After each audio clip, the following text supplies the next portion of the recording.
Worried about your drinking? Reserve your place on today's free Quit Drinking webinar and get a copy of my best-selling book, Alcohol Lied to Me, as a gift just for turning up. www.stopdrinkingexpert.com. Hey, how you doing? This is Craig Beck, aka the Stop Drinking Expert, from the website that has helped hundreds of thousands of people to quit drinking. So today's video is an interesting one because it's all about a coaching session I did with a guy from Montreal a couple of days ago. I won't mention his name because I didn't clear it with him, but the context of what he was talking about was really fascinating, and I think it might help a lot of people. This guy's been doing my Stop Drinking Expert course and quit drinking in January this year. So he's like 6 months free of the attractively packaged poison. And basically he was saying to me, look, I'm not going to go back to drinking, but there's some things kind of getting into my subconscious, and there's some things that keep popping up in my head, and I want to address them. He said, look, you said everything gets better when you stop drinking. He said, but, you know, I'm a businessman, and actually I think my business was doing better when I was drinking. I think I'm a better businessman when I'm drinking.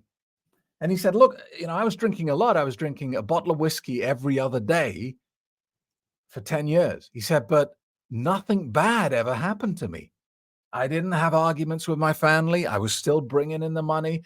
I had no health problems. There is no trauma in my life at all. He said, now I don't have any way to relax. I used to drink a bottle of whiskey every other day and nothing bad happened to me. And I quit drinking 6 months ago. And I don't feel so amazingly better. What gives?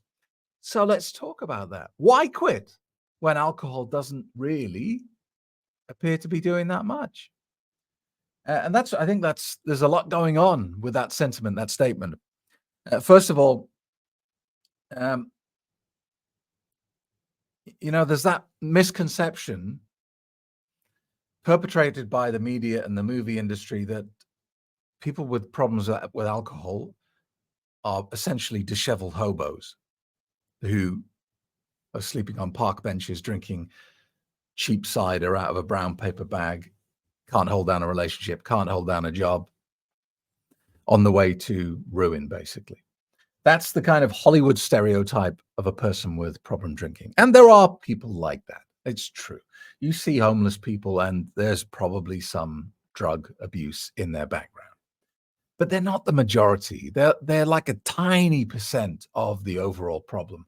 3 million people every year are killed by alcohol. You think they're all homeless hobos? Most of them are intelligent, loving, caring people like you and me. Most of them are just normal, everyday people. There's this other misconception that you have to hit rock bottom. And until you hit rock bottom, you can't really deal with this. You have to get to the point where your wife's left you, or your husband's left you, or you lost your job, or you got a DUI, or you ended up in jail. Something life-changing has to happen before you finally take action and do something. The vast majority of people with drinking problems never get to that place. And this is partly why the drug is so sneaky and so evil, is that it actually doesn't want you to go to that place. It wants you suspended in a mediocre situation. It wants you to hold down a job. It wants you to hold down a relationship. It wants you to have a home, but it wants all of those things to be pretty crappy. It doesn't want to push you too far, because if it pushes you too far, you'll stop taking the drug. So it holds you in this stasis of meh. And a drinker's life is a shortened life of meh. Yeah, you have a job, but you're not the best in your field. Yeah, maybe you have a bit of money, but you don't have what you're due. You have a family, but you know, it's not the perfect family. You're not the perfect parent. It's the slightly dysfunctional areas of your family life and things like that. You have a relationship, but maybe you're not sleeping together anymore. All the passion's gone. Whatever it is, there are elements of your life that are being damaged by alcohol. So this guy was saying to me, I'm a better businessman when I'm drinking than when I'm sober. That's not true. That is a distortion, and it doesn't make any sense. Let me explain why. There are many, many people out there who genuinely believe they drive their car better when they've had a drink. You will find people getting behind the wheel of their car, having had a couple of beers, and they will honestly, genuinely say, "But I drive better when I've had a drink." It's not true. It doesn't make any sense. It's like saying I'm coldest when I'm on fire. What you're saying is nonsensical. So why do people think this? They're not just saying it. They're not lying. They're not lying. They're believing what they're saying. So why? Why do they think this? But the truth is, when you've had a drink of the attractively packaged poison, a big chunk of your perception is damaged. You are no longer making the continuous risk assessments that you make as a sober person. And so if you drive with alcohol in you, it could probably feel a more liberating, enjoyable experience because you don't really care what happens. You're just enjoying driving the car. You're driving the car and you're not really thinking about everything else.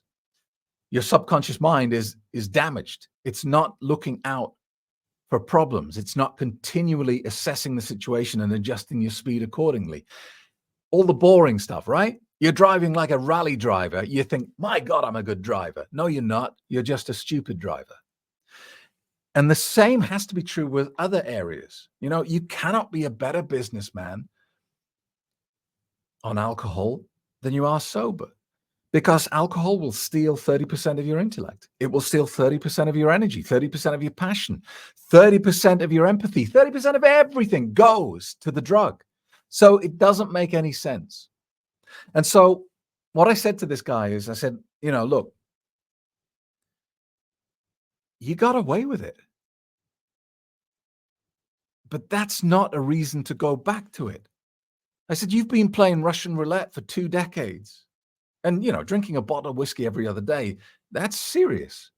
You've been playing Russian roulette for 2 decades and you got away with it. Does that mean you should go and buy a gun and start playing Russian roulette again? Of course not. You should thank your lucky stars and carry on the more sensible path. You know, things are going well until they're not. This too shall pass is one of my favorite sayings. And that applies to good things and bad things.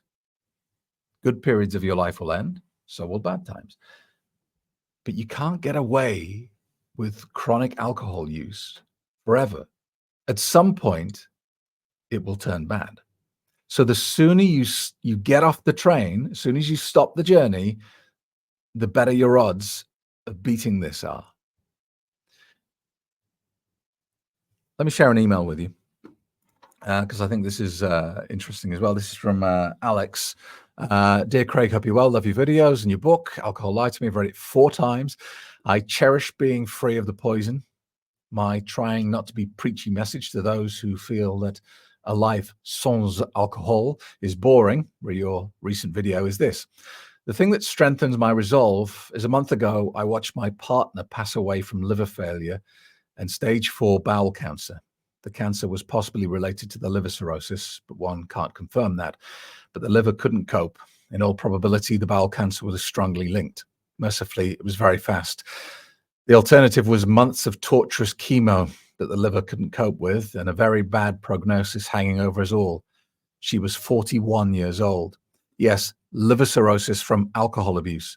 Her drinking got out of hand over the last few years, but before that, she was very much a typical young British woman who enjoyed parties and Fridays and Saturday nights, overindulging with, as is standard here in the UK, goldfish bowls of white wine. Seriously, the norm here in Blighty. Then bang, after many tests, a diagnosis of stage 4 bowel cancer, complicated by cirrhosis liver and other related gastro issues from drinking alcohol. From that day, she passed away. It was very fast. Just 10 days later, she passed away.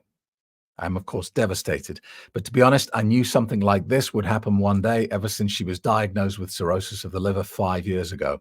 It haunted me every day, buried down, and particularly when she would get stressed and although most of the time sober, turn to drink and get on the merry-go-round for sometimes weeks at a time. Insanity re her condition. But I don't judge her, as I know how insidious the evil clown is.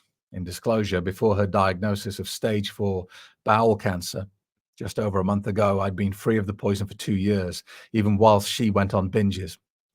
The day of her diagnosis, I admit I fell from the wagon for 2 days, but jumped out of the fire pretty damn quick. If I hadn't have perhaps not seen her in the hospital to exchange words of love before she slipped into unconsciousness, a lesson I will never forget. After this stupid blip, I watched your video and read your book again over and over, and it helped so much. Thank you, Craig.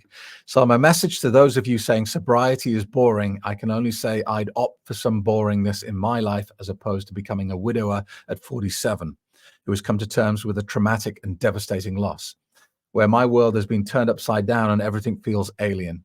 If everything proves the evil clown if everything proves the evil clown, as you so perfectly put it, can win sometimes if you let him or it, it's the trauma I just experienced. Thanks so much for your amazing work, Craig. I'm a big fan. Onwards and upwards, Alex. Wow. And thank you so much for sharing that, Alex. And it's not even that rare a story, you know. I'm 49 years old. I will be 50 in a couple of weeks' time. I know probably half a dozen people, friends, people I've worked with, not clients, not people who've joined my program. These are people who've genuinely been in my life who are dead now because of alcohol.